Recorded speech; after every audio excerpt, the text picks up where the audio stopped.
or cultural values in general,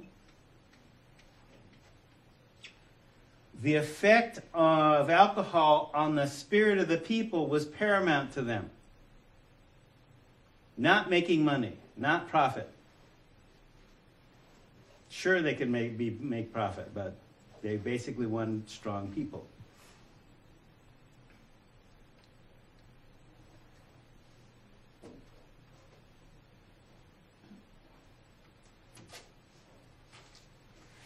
So that piece about controlled substances. Affirmative action. The SCOTUS, Supreme Court of the United States, is looking at affirmative action today, an affirmative action case. So there was affirmative action in Egypt too. Basically, if you were a citizen, you had access to some aspects of what we call in English the mystery schools. Wasn't a mystery necessarily. It was that we're going to keep certain information from other people, from people, generally, unless you're an initiate and you know what to do with it. In a sense, we have that today with other forms of technology in our society. All of us can get together, and if we lived in the same neighborhood, we could make a solar station with readily available parts. We cannot make a nuclear power plant, even though theoretically the information is on the internet to make bombs and a nuclear power plant. We can't do that in our neighborhood. Because first of all, the technology is guarded. Second of all, it's dangerous, right? So what you don't want that technology available to anyone.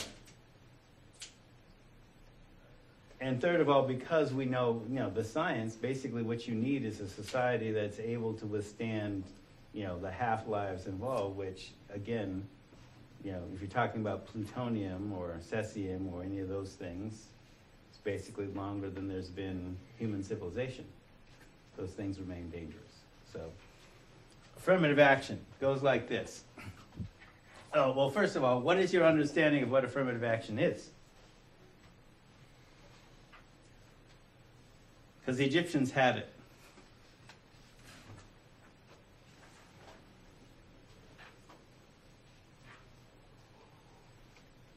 Yeah, like specifically hiring minorities so that you can keep I think it's like a regulated ratio as far as your workers in your environment, your employment environment. Okay, so what is that regulated ratio?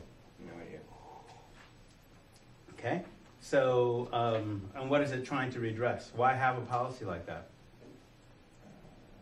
So that you're not discriminating against minorities and you're actually giving them opportunity to work. Okay. All right, so let's look at that for a second. So, the short answer, affirmative action in Egypt is one, allowing quote-unquote foreigners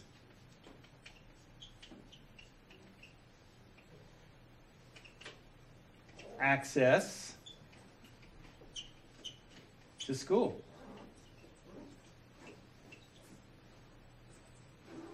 Okay? It's one thing basically to conquer people, and just like, basically the Romans learned well, basically, yeah, we're imperialists, the Romans are imperialists. Egyptians were kind of imperialists too. We conquer you. You pay us tribute. We'll leave you alone. Worship the way you want. You can speak your own language, believe your own culture, but if you want to deal with us, you're going to have to pay us in gold, etc., etc. The Romans basically took that model and said, yeah, fine. Worship the way you want, but if you want to get along in our society, you're going to have to pay us in gold, and you're going to have to speak Latin. But you can keep your own culture. Now, reading the piece, Egypt had, even if they're the longest government that ever happened in human history, they're basically holding that together with war. And they're constantly fighting. And that's, one thing that becomes constantly apparent. There's no peacetime para. They all fighting.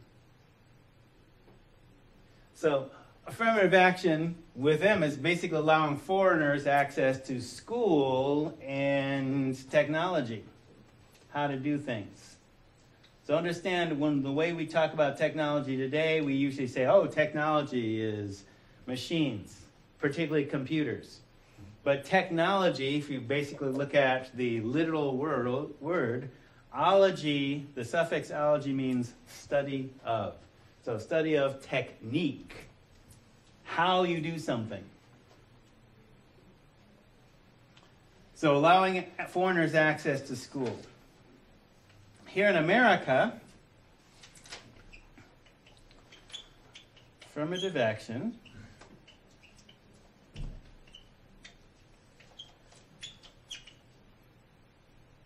is basically operating both in hiring and school admissions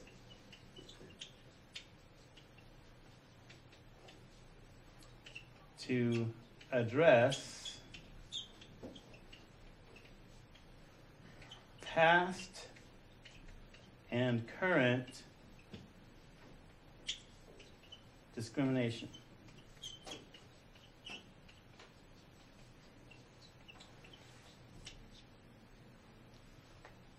All right, so in Egypt, Kemet, citizens had access to certain levels of education, least the levels of education that were present before the rise of city-states that you saw within rites of passage. Everybody had access to that, didn't depend on the government, that didn't go away. In fact, what happened is that coalesced to be able to build a city.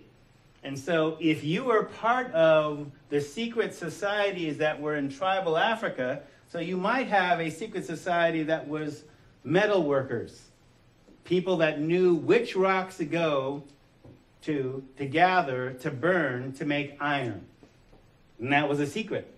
You had to be initiated into that group or born into that group to learn how to do that. And then they traded that knowledge with other people in society. That's how an economy works. You have metal workers, and we have that today, right? You got iron workers and chemical workers, et cetera, et cetera. It's basically the same infrastructure repeated over again, but it's specialized knowledge. And the piece that happened, and the reason we have our term, the university, is that as part of the Egyptian mystery schools, all that knowledge was gathered in one place. So that if you had an aptitude for mathematics or astronomy or whatever, any part of the universe was a part of you as well. And if you want to study a particular part of the universe, you could do self-discovery through that as well. All right? So with affirmative action then, in America, it's hiring and school admissions largely to address past and current discrimination. So certain people were kept out of the workforce, okay, or out of school. Now, affirmative action basically is like a part of civil rights struggle, essentially. People died to make it happen, like voting, like other stuff. So that's why, when we study that period in history, if you're here in spring term, and we go into it in detail, I just mentioned it today because Supreme Court is talking about it. It's a current event. But this was also a question back in Egypt, too. Who do we allow access to information? Everybody or selected people? How do we select those people? Your cousin? Because remember, these are all black people in Egypt. Can't discriminate on the basis of race if everybody's the same race. Well, actually, race didn't exist then. It was where you were from. That was the determining factor.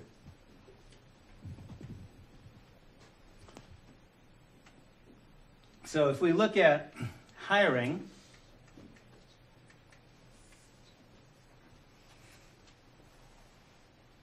here's how affirmative action works. If you receive $50 of federal money, you're subject to this, or if you have 50 employees.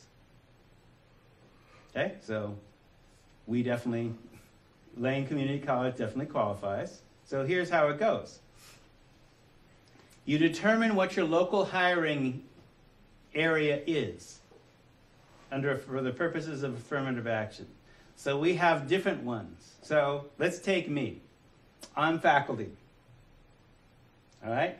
So how many African American, so I checked the box African American primarily and Native American, but let's say for the purposes of this discussion I'm African American and I'm a college professor. How many college professors are there in Lane Community College's local hiring area, which is, for faculty, the United States?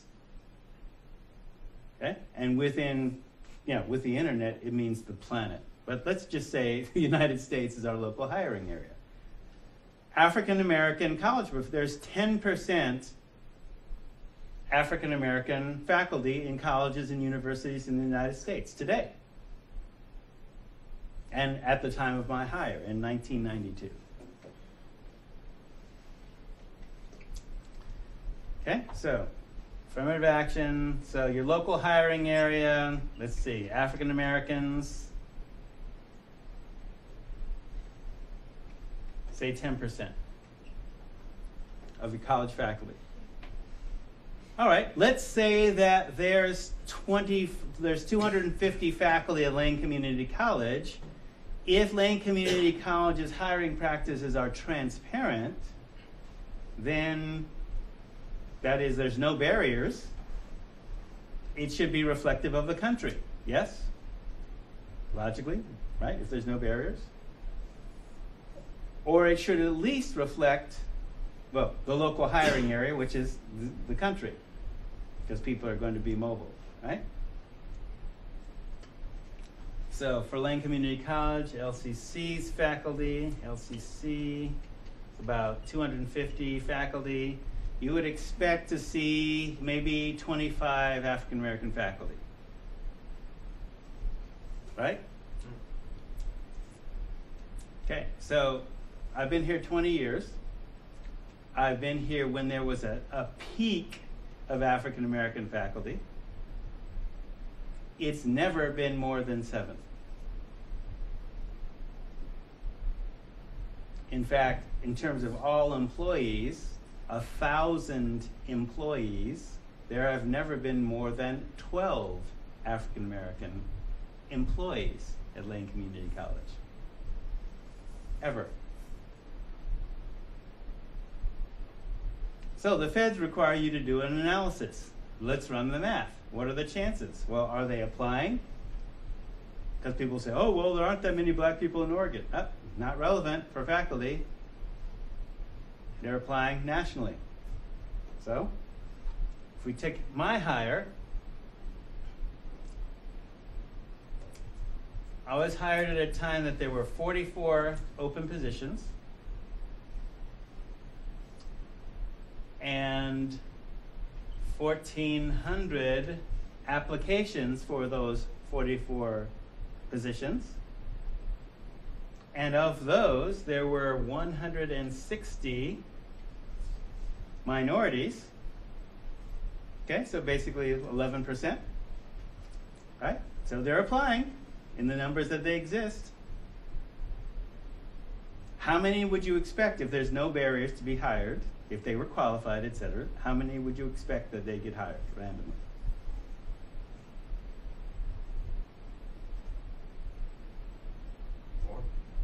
Yeah, 4, right? 10%, right? Okay, they hired me.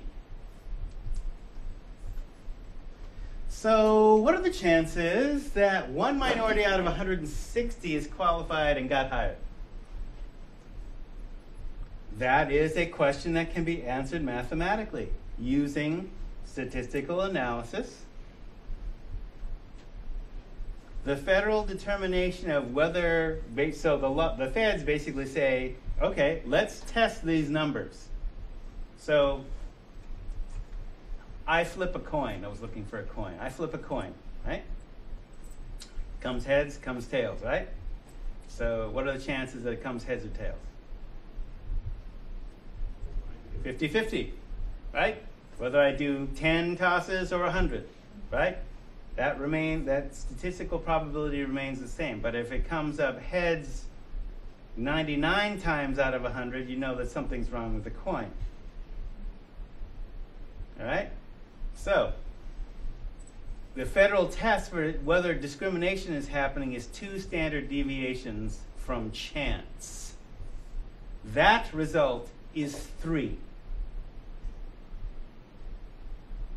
They're saying, this is not random chance. You are keeping, there is something keeping minorities out of your workplace. If 11% of them are applying and you only hired one, wrong. Nice try. So, how do you deal with that? Okay, so you have a target. Some people say quotas. It's not a quota. It's basically, look, does your workforce match your local hiring pool? If it doesn't, work to make it so. Simple. Right? Because in some areas, for example, language, like 30% of all foreign language teachers are native speakers. Make sense? German, French, Dutch, whatever. Is it possible to have no Latinos in your Spanish department on the West Coast?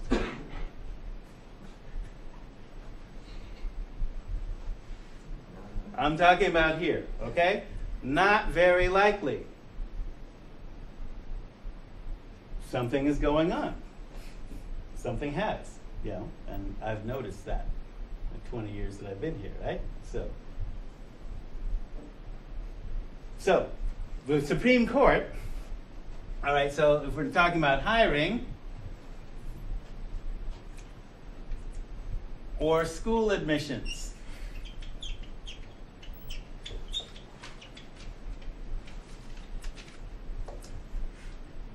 usually the challenges to school admissions have been the classic ones, and I think this is one of them, have been basically white people who've said they're being discriminated against, even though there have been more white people admitted ahead of them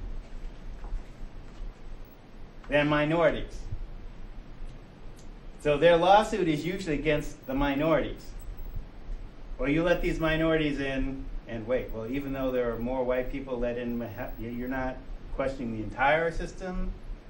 Because basically what the people that are weighing in as in amicus briefs, that friend of the court, corporate America, are saying, okay, we have a diverse workforce. We cannot continue just to hire white men to serve in Malaysia. Ain't working out for us. What we're finding is the people that work best in foreign environments are white women and minorities. That's what we're hiring. That's what we need to hire. That's what our preference is. And we need them to come from being college educated. So if there are invisible barriers, we want to be able to make sure that those barriers are erased so that we remain competitive. That's one piece. So it's an interesting question because, and it's a timeless question, because school admissions, you know, I would say, I would be in favor of just saying no barriers. You want to go to Harvard? Go to Harvard. And some people say, oh, well, yeah, you want to go to college? College should be free like high school. And there are some people, oh, then it would be meaningless. No, it wouldn't be meaningless. You basically be just as competitive as anything else to get into. Can you survive it? That's all, intellectually. Okay, that's basically the level of game that I'm playing with you in selecting the books that I'm getting, you know. Notice there's, you know, barely an ethnic studies program at the University of Oregon. Are they nationally known? No. Molefe Asante is a temple in Philly. Seen Black Studies departments in, and ethnic studies departments in Berkeley, in California, and, cities where you have lots of minorities, not where the state was created to keep minorities out. So I'm just raising your level of game here. Top scholars from basically doing the top thinking. Right? So there should be no barriers, but there are barriers, and so people are suing not to remove the barriers, but for saying, oh, the barriers work too well with me. Not suing to get rid of the barriers for everybody.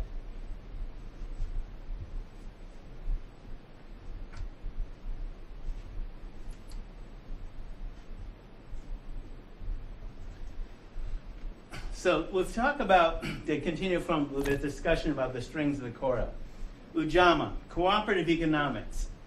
And I talked about a particular project that I called Mississippi Mondragon, which basically, even though Mondragon is a cooperative corporation in Europe, in order to explain to you what happened, I had to use an Afrocentric approach by saying, okay, here's where this model works in a place that you may not have heard of. I don't know that any of you are Basque, but understand that this arose as a response to, we're in a poor, depressed area. We are ethnically excluded by the Spanish.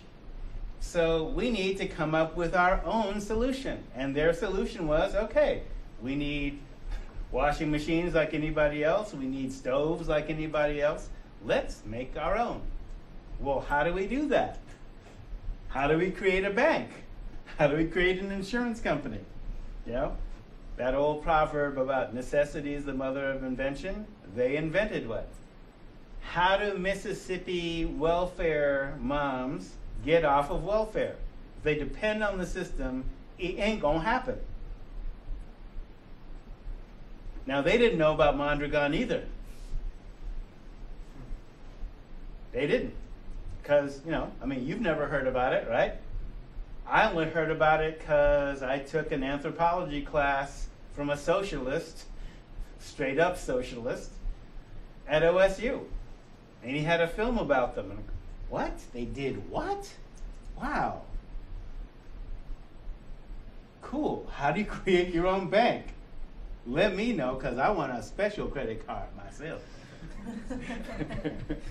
Well, okay, so for example, did you know that Islamic banks, as an example, do not charge interest? They don't charge interest. It's against the laws of God. Because they're saying, from their point of view, you're loaning money to your family, your fellow human beings, children of God, and you shouldn't profit from somebody else's misfortune. You shouldn't profit from helping somebody else. That's your duty. Now, you can build the cost of loaning money into the loan, but that's not interest. So no interest. Wouldn't you like student loans like that? I'm just saying. Now, if we had access to Islamic banks here, and they got into the student loan business, wouldn't that be interesting? So, Mississippi Mondragon. The idea is, it didn't come from Mississippi, but they basically used a model, and the reason I put that together is so that how would you do this if you needed to? Okay? What if the Small Business Development Center at Lane Community College taught students how to create their own co-op so that if they needed to publish or buy books, they could do that? I'm talking revolution. I didn't say that.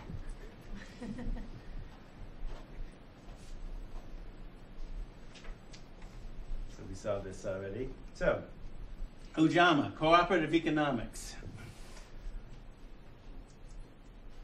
So to break that down a little bit more, so modern African socialism. Ujamaa is basically where Ron Karenga is getting this concept is from a Tanzanian economist named Julius Nyerere. And Nyerere basically said that African socialism, and he basically used that title because the idea is it's based first on spirituality. Your economic policy and politics is based on equal distribution of information, goods, and services necessary for life and the common good, and that's a spiritual value. So it's not about economics per se. Your economics is based on your spirituality, which would be news to Marx, who didn't believe in spirituality in particular because he was a non-observant Jew. Both his grandfathers were rabbis, but he felt himself that religion is the opiate of the masses. So he's a non-observant Jew. So then, African socialism is anti-racist and anti-sexist. So you don't have exploitation of people on the basis of race or sex. Nyeri basically took a traditional African value in terms of economics and said, okay, we're fighting against colonialism, which has been explicitly racist and sexist. Everybody should have access to information, goods, and services necessary for life, and as well as skill building to contribute to the economy. So NIA, purpose, is another one of the 7 principles, the fifth of the 7 principles, NIA, to make the building of our community our collective vocation in order to restore our people to their traditional greatness. An aphorism, I am because we are, and because we are, I am. Kuumba, creativity, to make our community more beautiful and beneficial than when we inherited it. And Imani, faith, to believe with all our hearts in our people, our parents, our teachers, leaders, and the righteousness and victory of our struggle. So this characterizes an ongoing struggle. So the 7 principles are deliberately Pan-African, because in order to teach, when we're talking about African Americans coming out of African values, we were not instructed to even believe that being African was a good thing because of colonialism. We were not taught that. So this came out of that whole 60s piece that ethnic studies itself came out of, trying to instill some positive values by people who went to Africa and attempted to create a model for problem solving and community organization. The 7 products of culture. So we start in our analysis, if we're using Kawaida as a problem solving model, history to a people is like memory to a person. History to a people is like memory to a person. So that you only have amnesia as a result of brain damage. It's not considered a healthy state. A people can have amnesia because of how history has worked. Because the hero is the teller of the tale. And there's another aphorism when the lion... the story goes, this African kid under colonialism goes to school for the first day. Right? Comes back. And mom asks, just like moms ask all over the place, what'd you learn in school today? And the kid goes, I learned about this white man named Tarzan, who's king of the jungle.